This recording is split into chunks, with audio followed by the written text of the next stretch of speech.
উন্নত মানের dialysis centre তৈরি হচ্ছে কোচবিহার এমজিএন মেডিকেল কলেজ এবং হাসপাতালে। এদিন ডায়ালিসিস সেন্টারের কাজ খতিয়ে দেখতে গেলেন কোচবিহার এমজিএন মেডিকেল কলেজ এবং হাসপাতালের প্রিন্সিপাল ডক্টর নির্মল কুমার মণ্ডল এবং রোগী কল্যাণ সমিতির সদস্য অভিজিৎ দেবভৌমিক। পরিদর্শন শেষে কোচবিহার এমজিএন মেডিকেল কলেজ ও হাসপাতালের প্রিন্সিপাল নির্মল কুমার মণ্ডল বলেন, কোচবিহার এমজিএন মেডিকেল কলেজ ও হাসপাতালে আগেও ডায়ালিসিস সেন্টার থাকলেও সেটি ছিল 5 বেড বিশিষ্ট। তার মধ্যে 3টি বেডের সমস্যা ছিল, ফলে অনেকেরই ডায়ালিসিস পরিষেবা পেতে একটু অসুবিধে হতো।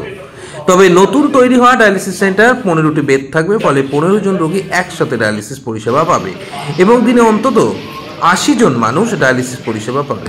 এদিন আরও কি জানালেন এমজিএন মেডিকেল কলেজ ও হাসপাতালের অধ্যক্ষ নির্মল কুমার মণ্ডল ও রোগী কল্যাণ সমিতির সদস্য অভিজিৎ দেবভৌমিক, শুনুন।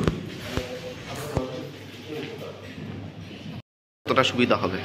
একই কথা যেটা প্রিন্সিপাল স্যার বললেন, মাননীয় মুখ্যমন্ত্রীর এই আন্তরিক প্রয়াসে Cooch Behar MJN medical college and হসপিটালে এটা স্টার্ট হয়ে গেলে 22 ফেব্রুয়ারি, তাহলে প্রত্যেক দিন অন্তত এভারেজ 80 জন করে ডায়ালিসিস করা যাবে।